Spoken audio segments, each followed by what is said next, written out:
démerdes. Tu t'es face à un problème, tu trouves une solution, parce que quand t'es tout seul à l'autre bout du monde, faut que tu te démerdes. Donc ça c'est vrai dans la vie de tous les jours, c'est vrai dans la vie personnelle tant que professionnelle. J'avoue que j'ai été confronté à des situations, j'aurais pas vraiment envie de les retrouver quand j'étais en Australie. Donc voilà, c'est vraiment, je pense que c'est le truc qui revient et qui est un vrai moteur aujourd'hui.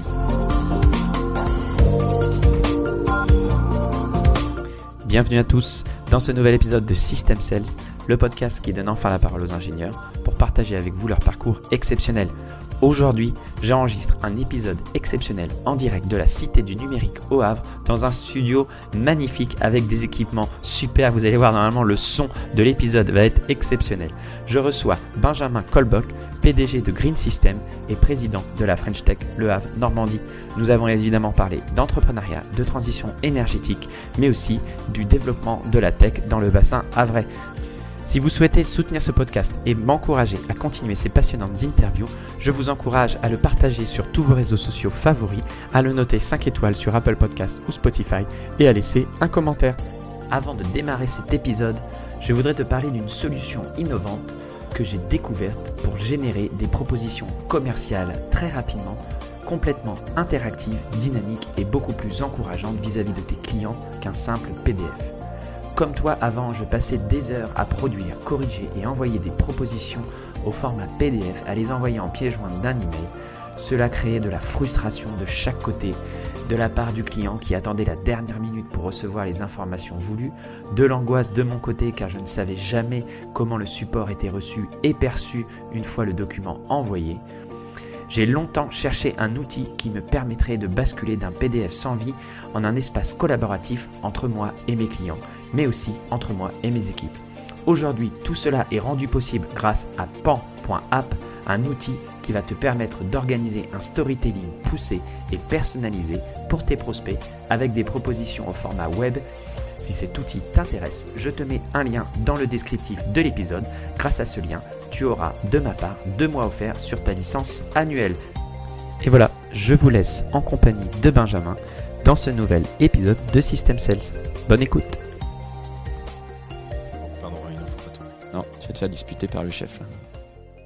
Bonjour à tous, bienvenue dans ce nouvel épisode de System Sales. Aujourd'hui, on refait un épisode hyper local, hyper bio, hyper green. On enregistre en direct de la Cité du Numérique du Havre et je suis avec Benjamin Colbock. Benjamin, exercice obligatoire, est-ce que tu peux te présenter aux auditeurs ? Bonjour Mathieu, donc Benjamin Colbock, j'ai 34 ans, je suis papa d'un petit Félix qui a 6 mois aujourd'hui. Je suis directeur de Green System, qui est une start-up qui développe un logiciel de gestion des consommations d'énergie donc sur le Havre. Je suis aussi président de la French Tech du Havre et j'adore tout ce que je fais. Ok, t'es multicasquette alors. On essaye d'être multicasquette, c'est ça, à apprendre. Il y a plein de choses à apprendre à droite et à gauche, donc on découvre. T'as commencé par la famille, c'est un point qui est important pour toi ? Disons que l'arrivée de Félix a grandement changé les choses quand même. Tout ça c'était complètement voulu, désiré. Et ça prend du temps d'avoir un petit enfant. Et donc le temps à passer au bureau est différent, le temps dans la tête est différent. Et ouais, c'est des choses importantes qui structurent aussi sa vie personnelle. Ok. Et du coup, ça met un peu une claque. On voit beaucoup les jeunes entrepreneurs sur Internet donner des leçons un peu aux anciens. Mais quand tu commences à avoir des enfants, ça change le rythme de vie et je pense que tu rentres dans un autre univers. Du coup, au niveau de ton organisation personnelle, tu nous as dit que ça avait changé un peu les choses. Tu as mis en place des nouvelles techniques en termes de productivité, justement, parce que vis-à-vis de toutes tes casquettes, on va bien sûr y revenir plus tard. Mais juste là, en termes de productivité, toi, tu as dû adapter des choses, tu as dû apprendre des nouvelles choses pour t'adapter ? Non, alors, disons qu'en termes de productivité, déjà, tu es obligé de te mettre des règles. Le soir, il faut partir plus tôt. Tu n'as pas trop le choix pour aller chercher Félix chez la nounou. Donc ça impose d'être plus efficace aussi dans son boulot, dans la journée. Réussir à faire la part des choses, c'est-à-dire que tu rentres chez toi le soir, tu penses à autre chose, tu fais un switch off dans ta tête pour pouvoir te concentrer sur l'autre partie de ta vie, qui n'est pas le boulot, qui est la vie familiale. Et donc en termes de productivité, non, c'est plutôt, j'essaye en ce moment en tout cas de rythmer mes journées un peu différemment. Je vois comment je me comporte le matin, je vois comment je me comporte l'après-midi, et je vois à quel moment je dois positionner mes réunions, qui plus est importantes, dans la journée. Forcément, les nuits sont un peu différentes quand tu as un enfant, même si j'ai pas trop à me plaindre. Donc ça, j'avoue que j'ai un petit peu réajusté un certain nombre de choses. Ok. On va repartir un peu du début. Est-ce que évidemment, tu es ingénieur, sinon tu ne serais pas là aujourd'hui. Mais tu peux nous dire un petit peu, tu as été diplômé en quelle année? Alors, j'ai été diplômé en 2012 d'une école d'ingénieurs qui s'appelle l'ENSIP, qui est à Poitiers. D'accord. École plutôt généraliste, mais je l'avais choisie parce qu'elle avait l'étiquette protection de l'environnement. C'est un truc que j'ai quand même dans mon ADN, D'accord. l'énergie, l'environnement. Pourquoi c'est important pour toi? C'est toujours quelque chose qui m'a intéressé. Je veux dire, quand j'étais petit, moi je suis issu d'une famille, j'ai des oncles, mes grands-parents qui ont tous été agriculteurs. J'ai toujours baigné dans ce milieu-là. Et donc le côté environnement, faire attention à la planète, tout ça, c'est toujours des choses qui m'ont intéressé. Et de fil en aiguille, j'ai appris des choses. Il y a des choses que j'ai détestées, finalement, que je fais aujourd'hui avec grand plaisir. Et je me retrouve dans une boîte qui travaille à développer des produits pour, on va dire, globalement, la protection de l'environnement. Donc voilà, quoi, ça fait partie de bon ADN. Ok. Et pour toi, c'est assez. Si tu es diplômé en 2012, donc je rembobine un petit peu, tu es rentré en école en 2007. C'est des sujets qui étaient déjà connus, dont on commençait à s'emparer. Mais s'orienter tout de suite là-dessus en 2012, c'est quand même. Enfin, tu faisais partie un peu des précurseurs, du coup. Ouais, je te cache pas que je savais pas vraiment ce que je voulais faire. Quand je suis arrivé en prépa, aucune idée. Déjà, le métier d'ingénieur, c'est quoi ? On le découvre aussi quand même sur le tard. Je suis arrivé en école d'ingénieur ne sachant toujours pas ce que j'allais faire plus tard. Et c'est au fil des expériences, au fil des stages que j'ai pu faire à droite et à gauche, que j'ai su ce que je ne voulais pas faire et de fil en aiguille ce que je voulais faire. Et qu'est-ce qui t'a amené au Havre, justement ? Alors, je suis originaire du Havre. Ah, d'accord. Je suis originaire du Havre. Toute ma famille est dans le coin. J'ai la chance d'avoir mon frère, ma sœur, mes parents qui sont ici aussi. Je me rends compte à discuter avec les copains et les copines que c'est une chance d'avoir tout le monde à côté.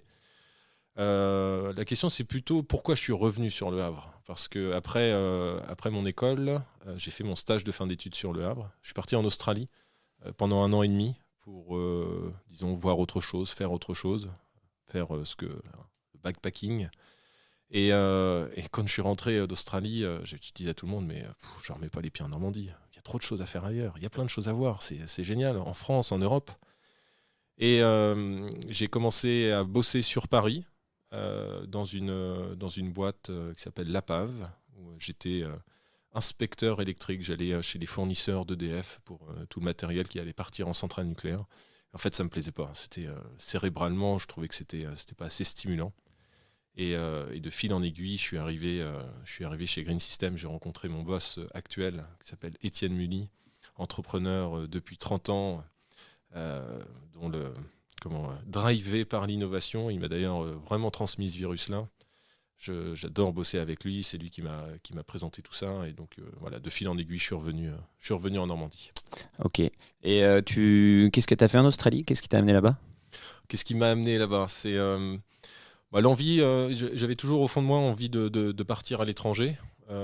Et là, j'ai décidé de partir. Je ne parlais pas très bien anglais. Donc, c'était aussi la volonté de mieux parler anglais.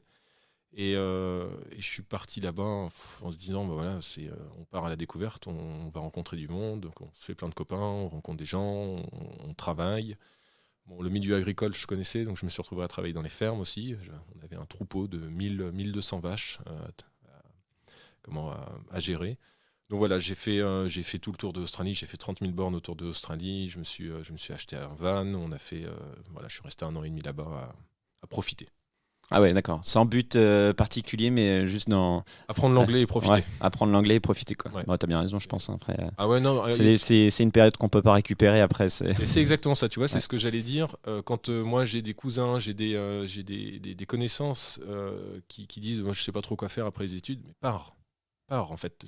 C'est le moment de partir. Tu es encore étudiant dans ta tête, donc tu as besoin de rien. Tu sais pas ce que c'est encore le confort. pars. Tu vas voir que tu vas pouvoir t'éclater. Tu vas apprendre plein de choses sur toi. Tu vas découvrir la vie. En vrai, c'est parce que quand tu es en études, tu découvres une partie de la vie, mais quand tu es tout seul et que tu connais personne, tu découvres une autre partie de la vie. Et si j'avais voulu faire ça aujourd'hui, je le ferais complètement différemment. C'est-à-dire que tu t'apprends, tu as du confort, t'as plein de choses comme ça, et donc tu vois les choses différemment. Donc je regrette pas trop de l'avoir fait à cette époque-là, bien que j'ai un peu galéré à passer des entretiens. Il y avait pas mal d'employeurs qui disaient mais non, ton expérience là, elle n'est pas valorisante, c'est nul. Bon, et puis tu rencontres quand même quelques personnes qui te disent ouais non, c'est bien ce que tu as fait. Ah, c'est étonnant. Donc il y a des gens qui t'ont entre guillemets classé parce que tu avais décidé de prendre un temps de césure à la sortie de l'école. Complètement. L'expérience, moi, dans ma tête, elle était très valorisante et je pouvais la communiquer de la manière que je voulais. Les gens ne l'entendaient pas du tout de la même manière, tout du moins l'employeur ne l'entendait pas du tout de la même manière. Comme quoi, tu as deux types d'employeurs, hein, ceux qui voyaient l'expérience comme valorisante ou pas. Et qu'est-ce que tu en tires encore aujourd'hui de cette expérience-là, de cette césure, ce voyage ? Qu'est-ce que ça t'apporte dans ta vie professionnelle et au quotidien ? La démerde. Tu te démerdes. Tu t'es face à un problème, tu trouves une solution parce que quand tu es tout seul à l'autre bout du monde, il faut que tu te démerdes. Donc ça, c'est vrai dans la vie de tous les jours, c'est vrai dans la vie personnelle tant que professionnelle. J'avoue que j'ai été confronté à des situations, j'aurais pas vraiment envie de les retrouver quand j'étais en Australie. Donc voilà, c'est vraiment, je pense que c'est le truc qui revient et qui est un vrai moteur aujourd'hui, quoi. Tu avais déjà ce caractère de doueur, de démerdeur avant de voyager ou ça s'est construit grâce au voyage ou... Je pense que ça s'est révélé grâce au voyage. Ça devait être ancré, mais encore une fois, quand tu es en études, tu t'as vécu qu'une toute petite partie de ta vie, t'as pas encore fait grand-chose, quoi. C'est après, c'est dans le monde professionnel. Et puis, pourquoi pas le voyage tel que je l'ai fait, qui permet de révéler plein de choses. Je sais pas si je serais le même homme aujourd'hui si j'avais pas vécu cette expérience. Vraiment. Ok. Bon super. Et du coup, aujourd'hui, tu nous as dit que tu travaillais dans on peut dire une start-up ou c'est une entreprise un peu plus grosse qu'une start-up Non, une start-up, ouais. On est une quinzaine de personnes. Ok. Donc, ouais. Et j'avais compris que tu étais un des cofondateurs, mais j'avais mal préparé, j'ai mal fait mes devoirs pour une fois. Donc, c'est quoi ton rôle là-bas exactement ? Alors, je dirige aujourd'hui l'entreprise. Donc, ah oui, d'accord, oui, c'est ça. Oui, ok. Je ne suis pas le cofondateur, mais je dirige l'entreprise. Tu diriges l'entreprise, d'accord. Donc, si je fais juste un petit historique, Étienne Muni, donc le président de l'entreprise, a créé sa première boîte il y a 30 ans. Et de fil en aiguille, drivé par l'innovation, son ADN étant le logiciel, il a décidé de créer d'autres boîtes sur d'autres milieux, d'autres métiers, dont l'énergie, la partie que je gère aujourd'hui. Et donc voilà, c'est pas moi qui est le cofondateur, je la dirige, on la structure, on avance, ça prend du temps sur certaines parties, mais on avance comme ça. Ok, c'est super, hein, ça va nous faire plein de thèmes à aborder là du coup, parce que alors, du coup, comment on passe de simple ingénieur à dirigeant et ok, on passe par un voyage d'1 an et demi, mais il y a d'autres étapes entre deux, j'imagine. Qu'est-ce qui a fait que j'ai oublié son nom, Étienne, c'est ça ? Étienne t'a fait confiance et te confie les clés du camion et pas du camping-car pour le coup. Écoute, faudrait, à la limite, je t'invite à lui poser la question un jour, mais je pense qu'il y a un rapport le rapport de confiance qui s'est construit au fur et à mesure. L'humain, j'espère qu'il sera d'accord avec moi là-dessus. L'humain dans tout ça est super important, puis il y a un moment, il faut savoir faire ses preuves. Donc tu travailles d'arrache-pied, tu construis des choses, et tu vois que ça porte des résultats, tout ça.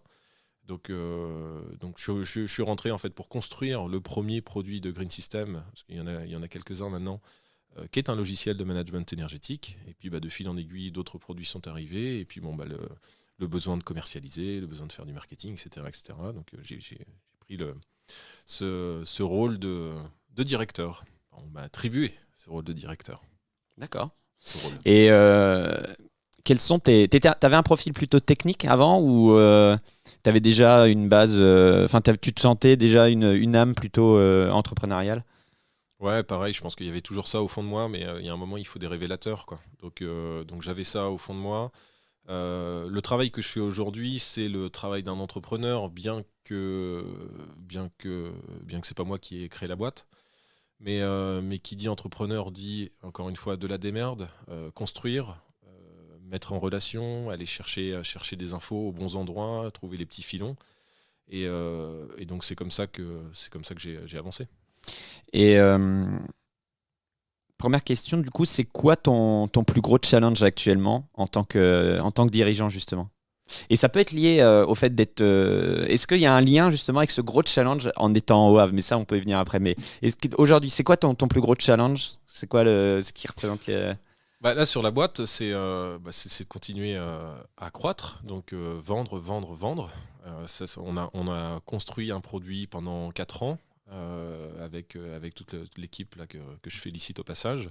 Maintenant, il faut continuer à vendre pour être. Pour prendre le marché, quoi. Et le marché est plutôt réceptif et plutôt aware. Tu sens qu'il y a un tournant là en ce moment sur justement alors, nous, là. on travaille, on a vraiment développé un logiciel qui est plutôt axé tertiaire, milieu tertiaire, pas trop industriel, bien qu'on pourrait.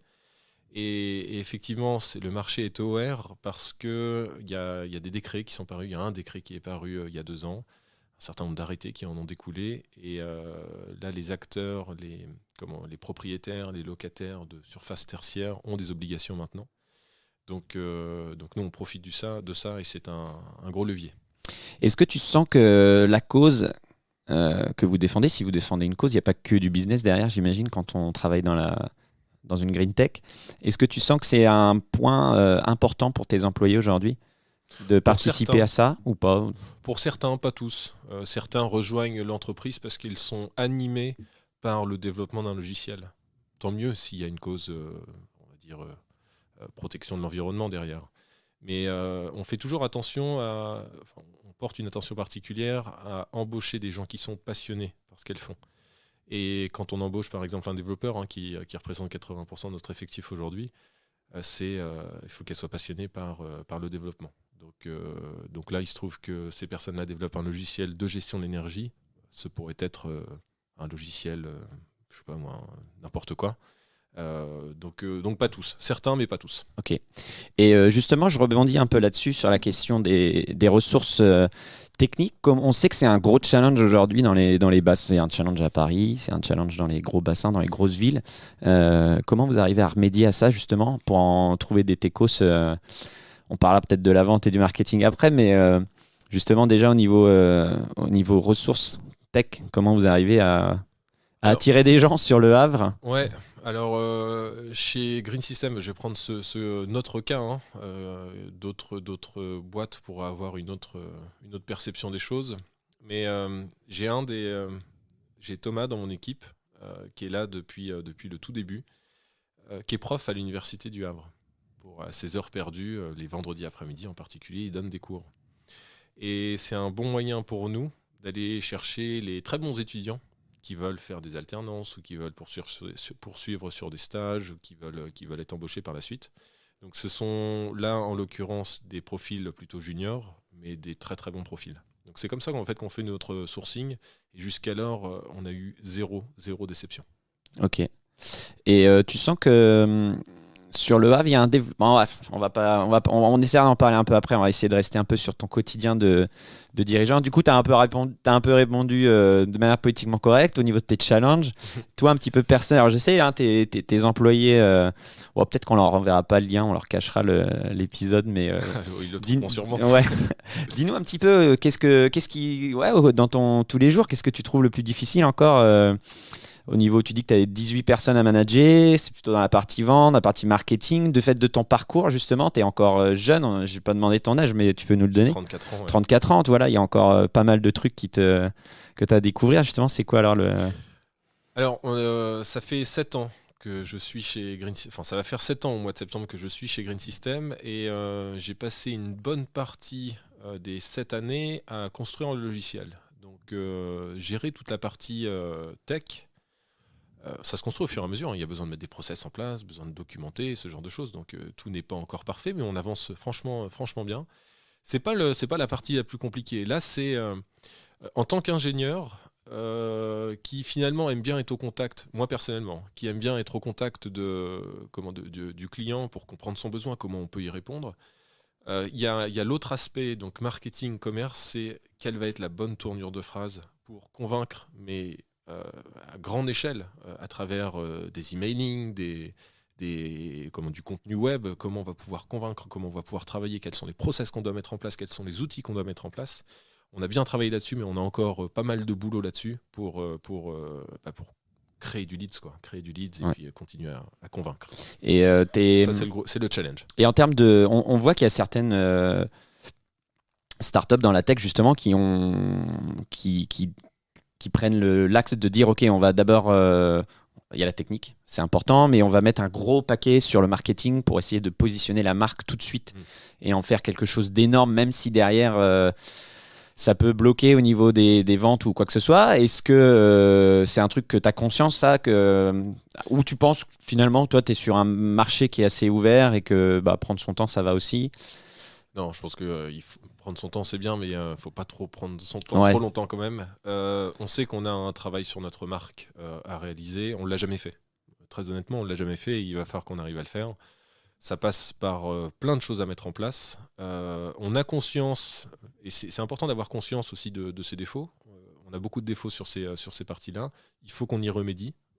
Mais le problème, c'est que ça prend du temps. Donc après, tu peux mettre aussi beaucoup de ressources, et qui dit ressources, dit argent devant tout ça pour pouvoir améliorer. Mais dans les faits, ça prend du temps. C'est-à-dire qu'une marque, ça se crée pas, elle n'est pas connue comme ça du jour au lendemain. Ça prend des mois, voire si ce n'est plus. Donc voilà, c'est un travail, ça va être un travail pour 2022-2023 en tout cas ça. Ok, super. Et donc à tes heures perdues, tu as décidé aussi de t'investir au niveau de la French Tech. Qu'est-ce qui t'a poussé à te proposer, à prendre un peu de leadership sur cette question-là? Alors sur la French Tech, c'est l'envie de partager.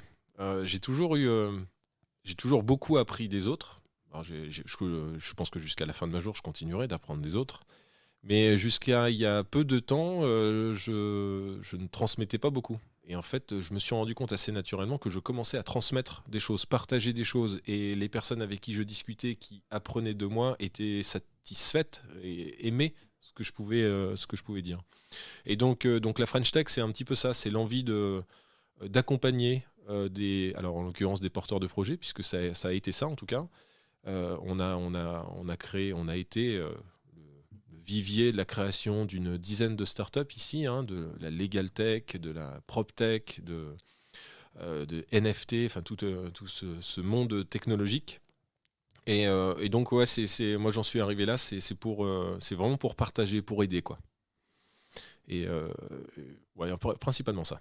Ok, et du coup, tu penses que justement sur le Havre, il y avait besoin de donner cette impulsion, ou il y avait déjà quelque chose et il suffisait de donner des moyens aux gens ou de donner confiance, ou c'était quoi l'idée derrière? C'était d'insuffler un peu, de dire ok, regardez, vous n'êtes pas tout seul, rassemblez-vous, pour donner envie un peu aux autres sur le bassin parce que franchement, quand on connaît pas, on voit le Havre, on se dit c'est avant tout du tertiaire, ou un gros bassin ouvrier, et je ne dis pas ça du tout de manière péjorative. Moi, je travaillais 15 ans en industrie, donc j'ai adoré ça.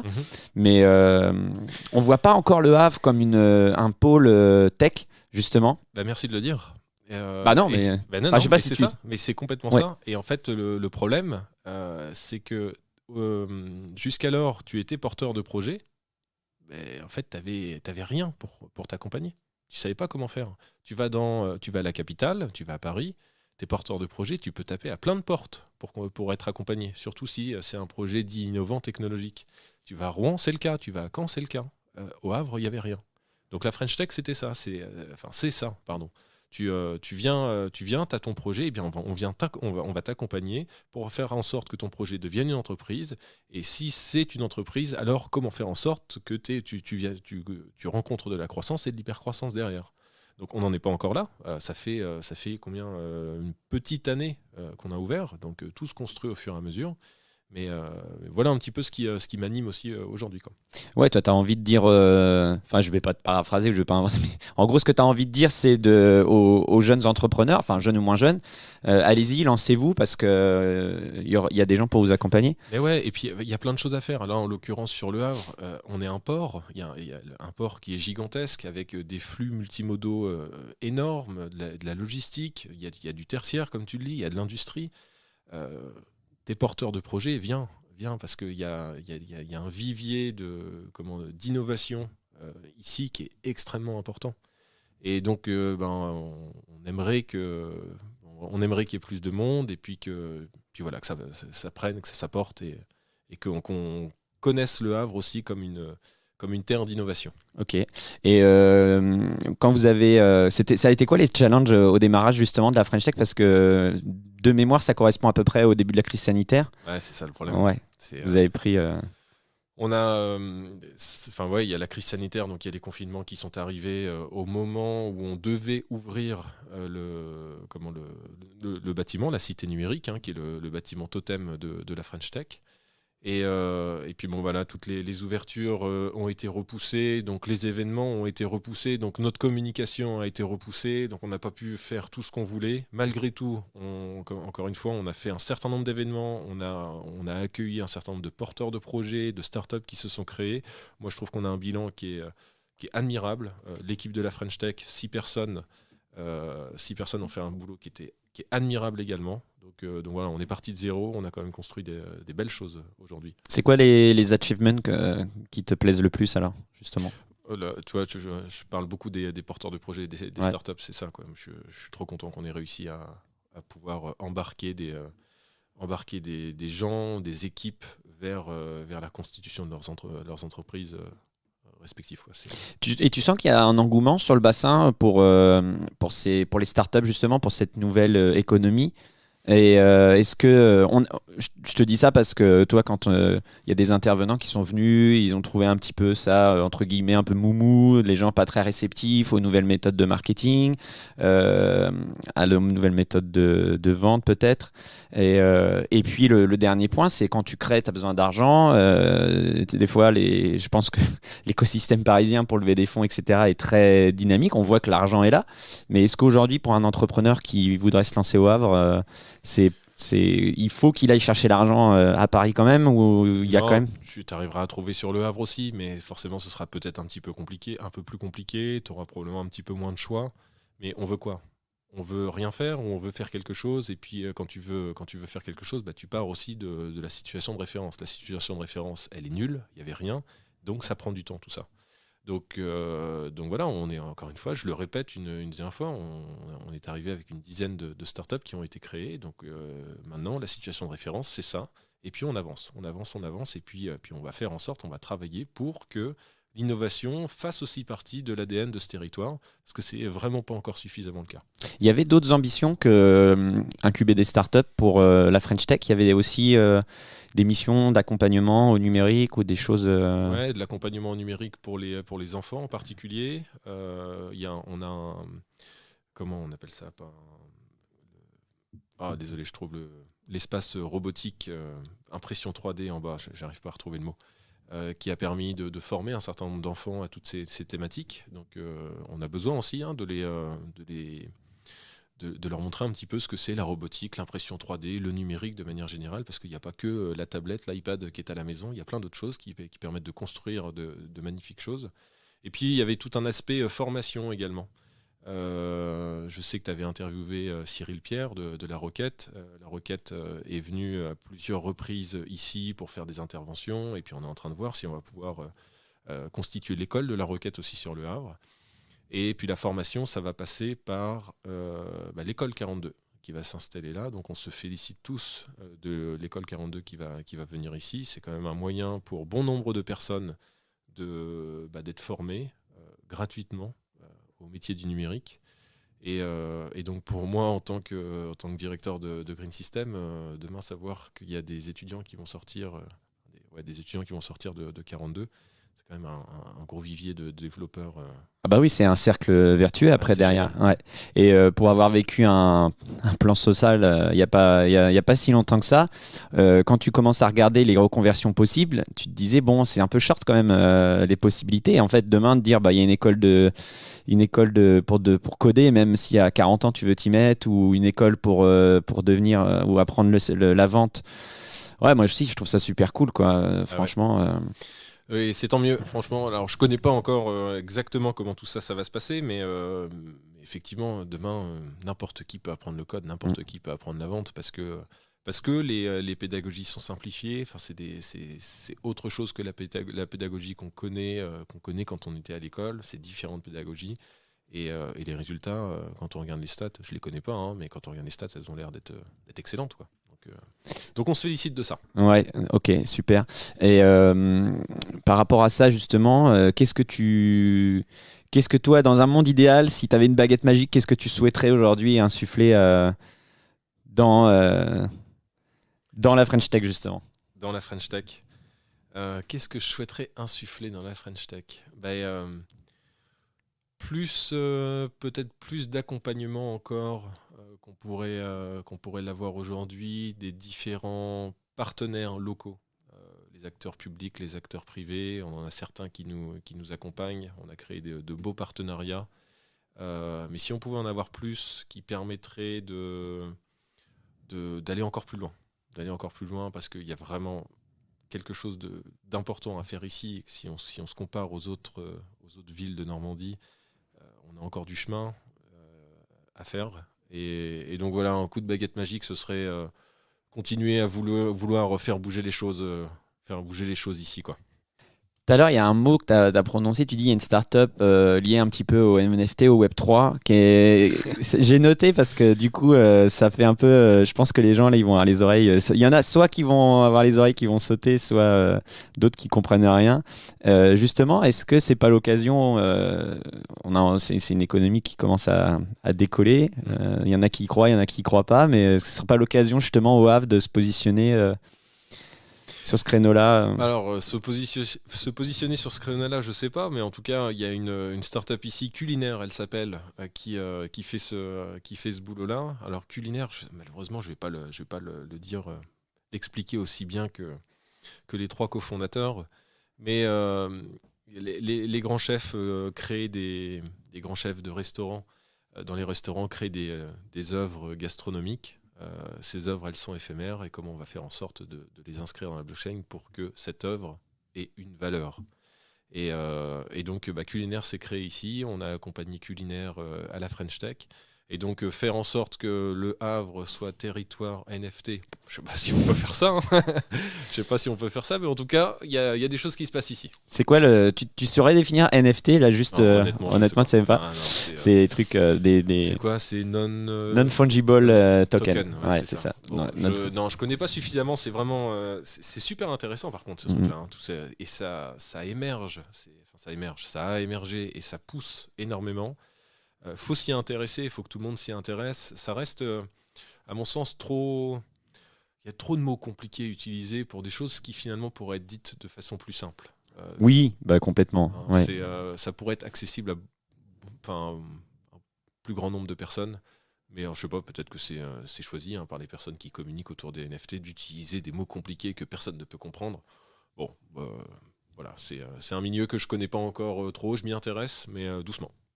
Et justement, par rapport à ça, toi qui es un tech dans l'âme et toutes ces solutions SaaS qui existent, ce que tu mets en place par rapport à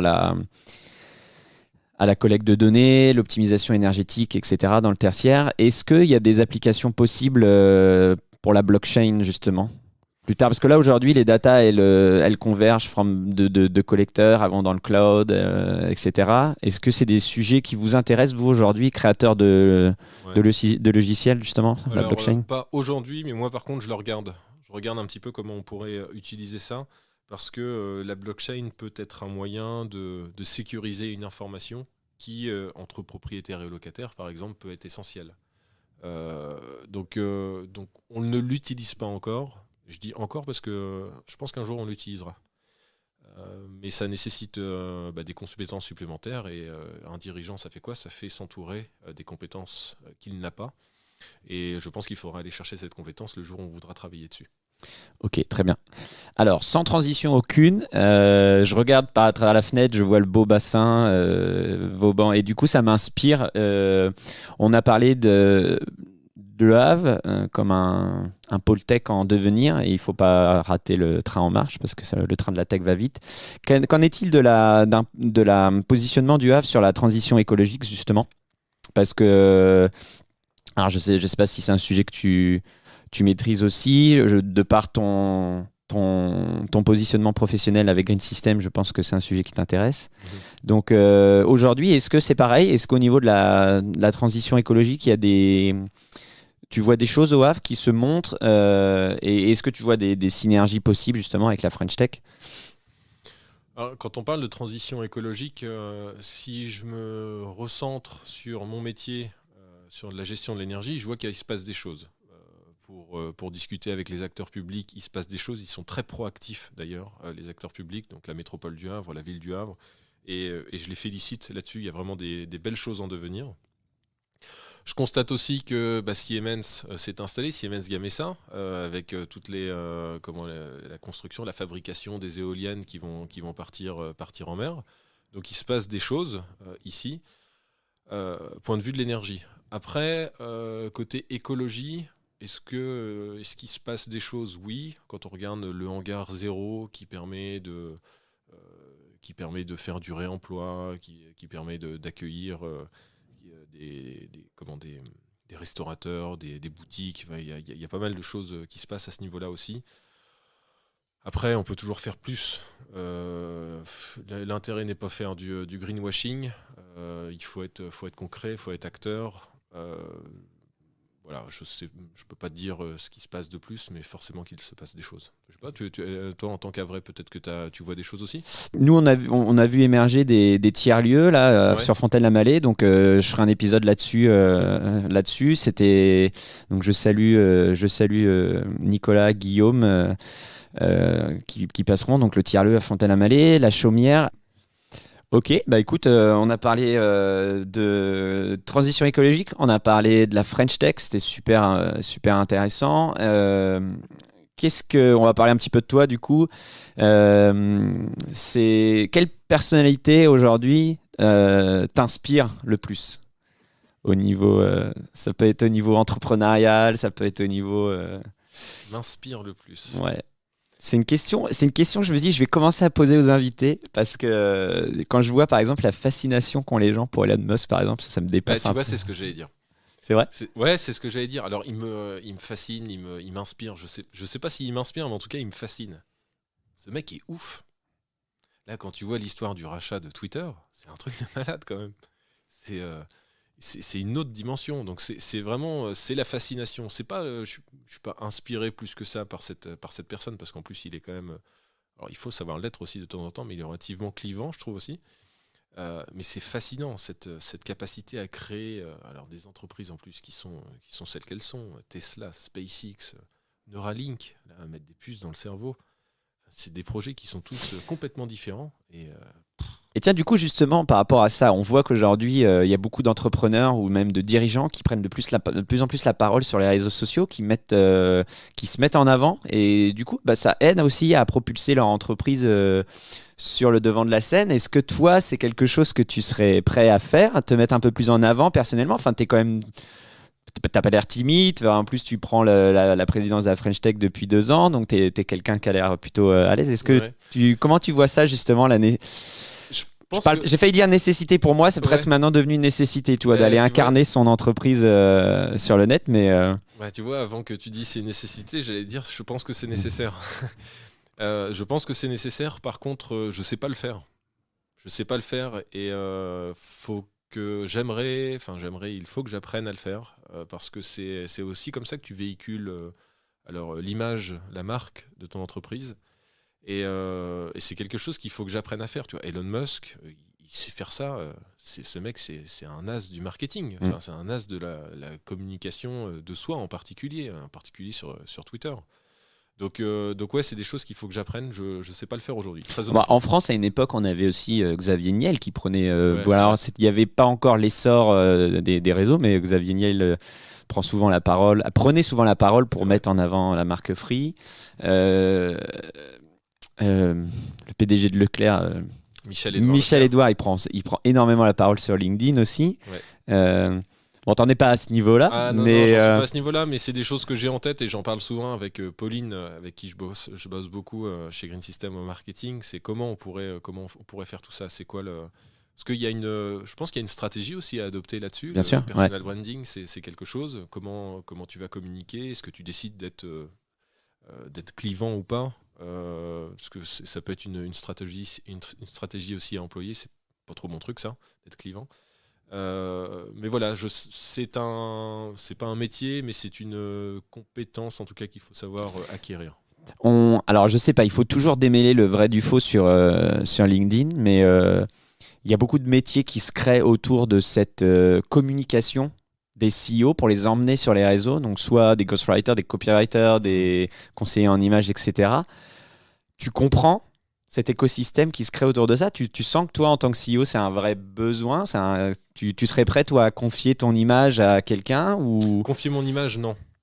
Être accompagné pour le faire et bien le faire, pourquoi pas. Mais confier, non. Tu sais, comme un community manager qui pourrait prendre ta marque ou prendre, je sais pas, t'as Instagram, t'es une personnalité sur Instagram, t'as des gens qui vont tenir ton Instagram. C'est pas mon truc, ça. Et quelqu'un qui va tenir mon LinkedIn, non, c'est pas mon truc, c'est moi. C'est moi qui parle.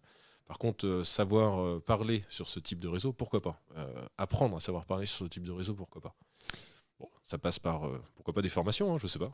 Et Il doit y bah avoir des choses oui, qui existent. Hein. ouais. Bon après, je pense que pour un individu, il y a des formations. Il y a surtout aussi une volonté de franchir le pas, je pense, d'aller Ouais, c'est ça. casser. Parce que je pense que vis-à-vis des réseaux sociaux, on a une appréhension, c'est qu'on pense que tout le monde va nous voir. Oh là là, attention. Mais en fait, finalement, la durée de vie d'un post, même si on peut retrouver un historique, faut pas dire n'importe Ouais. quoi, mais la durée de vie d'un post, finalement, dans le flux des gens, au quotidien, je pense que c'est la durée de vie, c'est 20 secondes. Exactement. Mais et on dit souvent, qu'est-ce que tu penses de ça, que et c'est très compliqué de promouvoir cette philosophie-là, justement, moi, je trouve, c'est d'engager tous ces employés autour de soi. Alors, évidemment, bon, vous êtes une quinzaine, donc ce serait même plus simple, mais tu n'arriveras jamais à trouver 15 personnes motivées, mais tu vois, d'aller engager l'ensemble de ces employés pour essayer justement de faire effet de levier et rendre sa marque le plus rapidement... Ouais. Qu'est-ce que tu as envie de dire à tes employés justement par rapport à ça? Alors, en fait, leur dire, le truc, c'est que si moi j'ai envie de communiquer sur LinkedIn, c'est peut-être pas le cas de mes collaborateurs. Oui. J'en ai certains qui ne sont pas sur LinkedIn et ils ne souhaitent pas l'être. Je fais un petit clin d'œil là au passage, il saura s'il écoute se reconnaître. Et d'autres ont un LinkedIn, mais c'est parce qu'il faut en avoir un. Et par contre, aller travailler, communiquer dessus, ça reste leur réseau à eux aussi. Ouais. On peut rien obliger, à mon sens, là-dessus. Donc, ouais, effectivement, c'est toujours la même histoire. C'est que comment tu vas réussir à te créer une communauté et comment tes collaborateurs peuvent t'accompagner pour le but commun, l'objectif commun qui est l'atteinte des objectifs de l'entreprise. C'est encore une fois, tout est stratégie dans ces moments-là. C'est comment tu vas écrire l'histoire. Et je te cache pas qu'on n'a pas du tout encore travaillé sur ce genre de choses. Ouais, c'est vite chronophage en fait surtout, hein. C'est ça. Ouais. Ouais. Ouais. Et puis c'est quoi ta gestion des priorités? Ouais. Est-ce qu'aujourd'hui c'en est une? Non. Après, c'est du marketing pas cher. Certes, c'est du marketing pas cher, c'est sûr. Mais c'est du marketing pas cher. Effectivement, ça te coûte pas cher, ça peut te coûter en temps. Ouais. La rédaction d'un post sur LinkedIn, moi j'en vois des posts sur LinkedIn de temps en temps, je me dis putain, mais il a dû prendre un sacré temps quand même pour le faire celui-là. Parce que tout est bien pensé, la phrase après l'autre. Bon, bah, quand tu sais que tu as 8-10 heures dans ta journée, s'il faut que tu prennes 1 heure pour créer ton post LinkedIn, bah, pourquoi pas, hein. Encore une fois, tout est question de stratégie. Si tu dois faire ça tous les jours, mais si derrière ça t'apporte quelque chose pour l'entreprise, bah, t'as tout gagné. Mais tout est question de gestion de priorité. Tu vas souvent sur LinkedIn, toi? Tu passes un peu de temps? Ouais, j'y passe du temps. Ouais. Et qu'est-ce que tu aimes y voir justement? Qu'est-ce que tu aimes y trouver? Je viens y trouver des news sur la politique énergétique, des news sur ce que font les partenaires, sur ce qui existe en termes de technologie. Et puis aussi, parce que là, j'étais en train de penser plutôt axé développement appliqué à l'énergie. Et en fait, je viens chercher aussi beaucoup d'inspiration sur la partie marketing et communication. Parce qu'il y a des gens qui sont très influents sur LinkedIn. Je pense à Germinal, la boîte sur Paris, Grégoire Gambato, qui a fait... je le suivais beaucoup. Alors lui, c'était quelqu'un qui était très clivant. Alors, je ne le connais pas personnellement, mais c'était assez marrant et intéressant de suivre un petit peu tout ce qu'il faisait. Et donc, je viens chercher de l'inspiration sur ce réseau. Alors, et j'utilise aussi Twitter, mais beaucoup moins pour aller chercher de la news locale. Tu sais, t'as tous les journaux qui sont là-dessus et tu as toujours les journaux, je sais pas moi, les Échos, Le Monde, Le Paris-Normandie. Tu as toujours de la news intéressante à aller chercher. Et je trouve que Twitter est un bon fil pour ça. Ouais. Ouais, moi, je trouve que sur LinkedIn, il y a un trust qui est un peu... après, bon, il y a un gros trust qui est occupé par le marketing, copywriter, d'autres gens, peut-être d'entrepreneurs parisiens, justement moins par des ingénieurs. Bon, évidemment, je ne veux pas parler de Jean-Marc Jancovici, mais lui, c'est toute une entreprise derrière. Maintenant, ça marche. Après, tu vas peut-être finir ministre, mais non, mais je plaisante parce que son discours a été important. Mais non, mais ce que je veux dire par là, c'est qu'il n'y a pas beaucoup d'ingénieurs influenceurs qui prennent la parole sur des sujets à la fois technique, ou même le sujet de la transition écologique, il aujourd'hui est trusté par une partie de la population qui finalement est tout à fait légitime pour en parler, mais pas forcément la plus compétente, quoi. Donc, Ouais, alors j'ai écouté dernièrement un de tes podcasts avec quelqu'un, je me souviens qui bosse au CEA, je crois, c'est ça, non? Ouais, alors c'était Maxime Cordier. Ouais, c'est ça. Et j'écoutais, je trouvais ça assez intéressant ce qu'il disait. Un ingénieur de base, je trouve que c'est pas un très bon communicant. C'est-à-dire que c'est quelqu'un qui apprend à réfléchir, qui apprend la technique, et puis il arrive sur le marché du travail pour résoudre des problèmes. Quand tu sors d'une école de commerce ou de marketing, probablement que tu as plus une bonne appétence et plutôt tendance à savoir bien communiquer. Il faut savoir se vendre, il faut savoir vendre.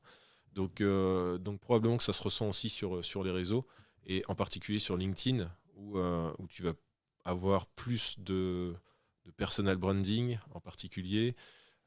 Tu vas avoir plutôt des gens qui savent faire du commerce et du market qui vont communiquer là-dessus, quoi, plutôt que des ingés. On l'a vu, Jean-Marc Jancovici est passé, je crois que c'était le soir du résultat des élections de dimanche, mais à 23h, il était en petite vignette pendant qu'il suivait les motards de la gendarmerie. Il y avait Jean-Marc Jancovici et je me suis fait la même réflexion que toi. Pourtant, c'est quelqu'un qui a l'habitude de parler, mais c'est la première fois, je crois, qu'on le voyait à une heure de grande écoute à l'antenne, et il a eu un discours, mais mon gars, quand t'as 3 minutes, tu l'utilises. Raconte pas du jargon scientifique, quoi. Je veux dire, parle aux gens, parle-leur d'émotions, parle-leur de valeurs, sors-les quelque chose, mets tes tripes sur la table, travaille ton message. Je veux dire, t'es pas à une réunion du Shift Project, là. T'étais sur France 2, heure de grande écoute. Et je pense qu'il y a encore du taf. C'est dur de parler à tout le monde. Moi, je trouve que c'est dur de parler à tout le monde. Alors, je dis toujours, moi, dans mon métier, j'ai réussi à faire en sorte que mes grands-parents comprennent ce que je fais. Mes grands-parents, ils savent ce que je fais. On pourrait leur demander. Je suis sûr qu'ils savent expliquer ce que je fais. Et donc, trouver à vulgariser ton métier, qui est pourtant ultra tech, je pourrais parler d'intelligence artificielle, de data, de machine learning, de tout, ils comprendraient rien. C'est pas leur truc. Et donc, j'avais réussi à trouver la petite formule. Imagine, mamie, tu prends ta voiture, tu pars du Havre et tu vas à Marseille dans une voiture qui n'a pas de tableau de bord. Comment tu fais pour conduire? Tu conduis à l'aveugle. C'est pas possible, tu sais pas à quelle vitesse tu vas, tu sais pas s'il te reste de l'essence dans ton réservoir, tu es à l'aveugle. Est-ce que tu pourrais être en sécurité? Non, c'est pas possible. Voilà, les bâtiments en France, c'est comme ça que c'est piloté aujourd'hui, à l'aveugle. Tu sais pas ce qui se passe. Et donc là, quand je lui ai dit ça, elle a dit ok, c'est bon, je comprends ce que tu fais en fait. Tu fais un tableau de bord comme celui qu'il y a dans la voiture. Et donc les ingénieurs, ils ont pas trop tendance à savoir simplifier le message, simplifier un concept, vulgariser un concept. Et donc moi j'ai réussi à le trouver pour mon métier. Encore une fois, je suis assez fier de pouvoir expliquer ça à mes grands-parents. Et donc ça se ressent souvent dans la communication qui est faite sur les réseaux ou sur les sites très techos de manière générale. Ouais, non, mais ça fait une bonne transition avec la dernière question que je voulais te poser. Le mardi après-midi, j'étais à l'INSA, j'ai fait des tables rondes avec des étudiants de première année. Et effectivement, donc on a passé, je crois qu'on a fait 6 groupes d'étudiants et on devait se présenter aux étudiants. Et moi, en 20 secondes, je sais dire ce que je fais, etc. Ça va. Et je leur disais, c'est extrêmement important. Sachez vous présenter en 20-30 secondes, même pour aller faire des entretiens d'embauche, etc. Bossez votre storytelling et n'hésitez pas à dire, à dire qui vous êtes, ce que vous faites et ce qui vous passionne, mais il faut savoir le faire rentrer dans 20 secondes. Et du coup, la dernière question que je vais te poser, enfin l'avant-dernière, parce que la dernière, elle sera réservée à ta promo personnelle, mais l'avant-dernière question, donc du coup, est-ce que toi, tu as l'occasion justement de revenir un petit peu parler à des étudiants? Et quel message tu passerais à un jeune de 18 ans aujourd'hui qui se lance, ou de 18 ans, ou un jeune ingénieur qui sort sur le marché du travail? Quel message tu leur passerais justement? Ça peut être lié à l'entrepreneuriat, n'importe quoi, la tech, la transition écologique. C'est une bonne question. Alors déjà, première réponse à ta première question. Non, j'ai pas trop l'habitude de parler des étudiants, mais peut-être qu'il faudrait que je le fasse un petit peu plus. C'est vrai que c'est toujours... j'ai certains de mes collaborateurs qui le font beaucoup avec leurs anciennes écoles, mais moi je le fais pas.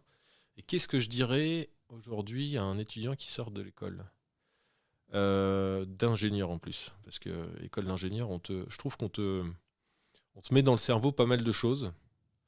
On dit que tu seras le plus beau, le plus fort à la sortie de l'école, et en fait, quand tu arrives sur le marché du travail, on te fait vite comprendre, détends-toi un petit peu quand même.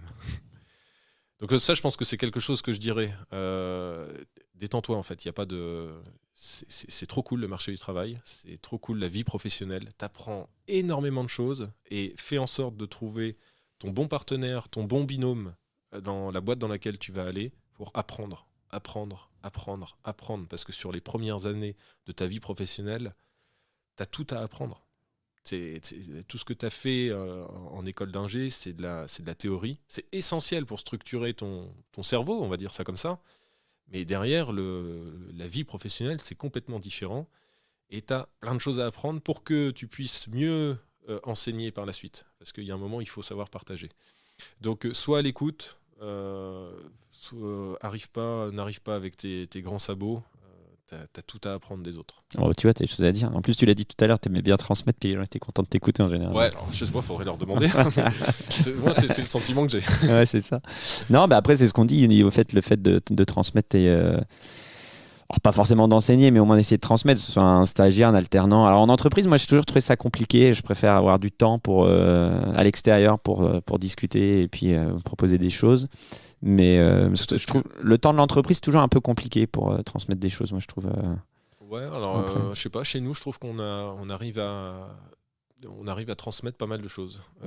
Moi j'ai des alternants. On a 3 alternants en ce moment là. Il y en a un, ça fait quelques années maintenant qu'il est là. Il a commencé avec des stages et puis alternance. Moi, en plus, il saura se reconnaître parce qu'on a fait un entretien il n'y a pas longtemps. Je le pousse. Est-ce que sur certains points dans sa vie professionnelle et finalement personnelle, il avance alors, en termes de communication, en termes de clarté d'explication. Et je vois en plus des progressions, on partage beaucoup ensemble là-dessus, et c'est comme ça que tu apprends. C'est quand tu as des personnes qui vont savoir aussi prendre du temps pour toi. Moi, j'aime faire ça. C'est chronophage, hein. Tout comme écrire un post LinkedIn est chronophage. Mais dès lors qu'il s'agit de faire monter en compétence des gens, personnellement, j'adore ça. Bon écoute, et donc last but not least, comme on dit, c'est ta minute à toi. Tu peux faire ta promo ou passer un message, je sais pas, peut-être pas à ta famille, mais non, fais ta promo, profites-en. Je te laisse une minute. T'as une minute pour. J'ai une minute. Alors, faire ma promo. Non, mais après, parce que des fois, j'interviewe des gens qui vendent des trucs sur internet ou des influenceurs ou qui ont écrit un livre. Non, alors si je dois faire ma promo professionnelle, c'est aujourd'hui on a développé un super beau logiciel de management énergétique et c'est le meilleur du monde. J'en suis absolument persuadé parce que nous tous, on l'a conçu. Si vous travaillez dans le monde du tertiaire, vous avez besoin de recherche, d'économie d'énergie, de suivi des consommations, ce genre de choses, on est la bonne entreprise à laquelle s'adresser pour vous accompagner. Le message est passé et voilà. Et puis tu vois, première prise de parole sur un média énorme. Hein, je te dis, évidemment, le volume d'auditeurs est exceptionnel. Donc là, voilà, c'est pas encore BFM mais presque. Donc qu'est-ce que t'en as pensé alors l'expérience? C'est un super exercice. C'est assez rigolo tu m'as posé un certain nombre de questions qu'on a rarement l'occasion en fait de les entendre. On retrace un petit peu la vie et c'est vrai que soit on le fait personnellement dans sa tête, mais là le faire à l'oral c'est différent. Non, c'est une bonne expérience, c'est à refaire. J'ai bien aimé. Ok, écoute, merci. Vous voyez pas ici, j'ai pas les images aujourd'hui, mais donc je suis dans un super studio d'enregistrement à la Cité du Numérique du Havre. On est face au bassin, on n'est pas face à la mer, mais presque. Donc voilà, super interview. Et moi je suis super content de continuer à proposer des interviews d'ingénieurs du bassin à vrai, et on va continuer l'exercice. Donc offline, je vais prendre des cartes de visite et puis on va aller. Tu me diras quels sont ceux qui valent le coup d'aller. Avec grand plaisir et bravo à toi pour ce que tu fais. C'est un podcast de très très bonne qualité. Ah merci, ça me fait plaisir. Allez, à la semaine prochaine. À la conclusion, on verra plus tard. Merci, salut. Salut. Voilà les amis, j'espère que cet épisode vous a plu. Si c'est le cas, n'hésitez pas à engager une discussion sur LinkedIn. Vous avez le lien du post dans le descriptif du podcast. Partagez-le autour de vous et dans les réseaux sociaux surtout. Vous pouvez aussi le noter 5 étoiles sur Apple Podcast et Spotify et laisser un avis sur la plateforme. Voilà, merci beaucoup à tous les auditeurs, vraiment. Et je vous dis, comme d'habitude, à la semaine prochaine.